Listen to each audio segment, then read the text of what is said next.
About 4 years, 5 years ago now, we started looking at making a production for railway children and working with the National Railway Museum so that we could use a real train. And of course the National Railway Museum in the city of York is one of the major institutions that we have, and it always seemed to me from a long time ago when I started working at York that it was an obvious project to look at doing. So we're building a 1,000-seat theatre on the platforms of the old former Eurostar terminal. The audience will sit either side of the track as though they're at a normal station, in a beautiful constructed, special, unique theatre with unimpeded views from pretty much every seat. The star of the production is the Stirling Single, a 35-ton steam train behind me here, which is over 100 years old. It will be bringing on the Gentleman's Saloon, which was in the classic film. The train arrived at Waterloo station. Bernard Cribbins, the original Mr. Perks from the film, was here to hand over his station master duties to Marshal Lancaster. The team down here have been fantastic, as in the work that we did with the team in York, the production management and all the crew and the technicians that have created the theatrical space in what is not a theatre. I mean, essentially that's what we're doing, we're building a theatre. It's a very intimate space, comfortable seating, so we're saying that the seats are as comfortable, if not more comfortable, than a regular theatre, with plenty of legroom and cushioned seats. Totally rainproof and heated and cooled, depending on the climate. And there they can watch the excitement of the railway children unfold in front of them.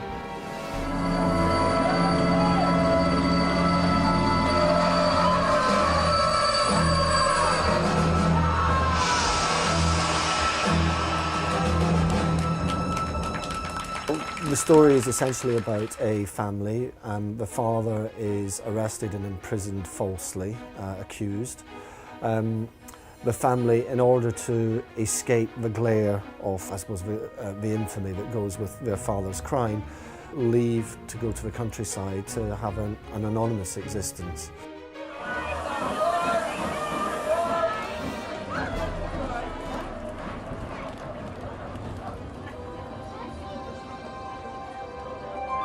And the story is essentially about how the children meet essentially lots of other adults in the village, and how, if you like, their innocence shifts the adults' perspective on what it is to live in their community and how they ought to behave. It's an unbelievably exciting venue to be in. From the day we arrived here and it was abandoned and empty, one can't help getting excited. The authenticity of hearing the live trains go past, of actually bringing a site-specific production, in the sense that you're seeing a story of the railway children in an active station. And it has been incredibly exciting watching it transform over the last month or so as we've built our theatre, as we've created the foyer areas, we've recommissioned the bar areas and brought in all the extra activities which we'll be having here. It's event theatre, and I think people will want to come and see this because it's once in a lifetime opportunity to see a classic story, which is a beautiful production that everyone is so familiar with and very quintessentially British.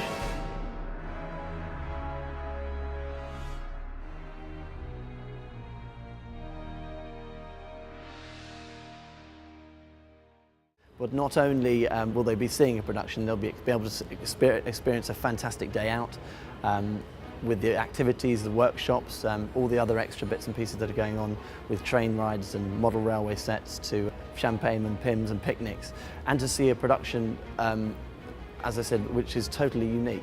I think what you get is a real sense of going someplace, both in terms of a narrative but also in terms of an adventure for a family going out for a day. So not only will audiences be experiencing a truly unique theatrical event by coming to the show, but they'll also be helping and donating towards the Railway Children charity, which is a £1 donation for every ticket, including the ticket price, goes towards the Railway Children charity, which is a fantastic charity. It helps children throughout the UK and throughout the world get off the street. So we're very pleased and privileged to be able to be helping such a worthy cause.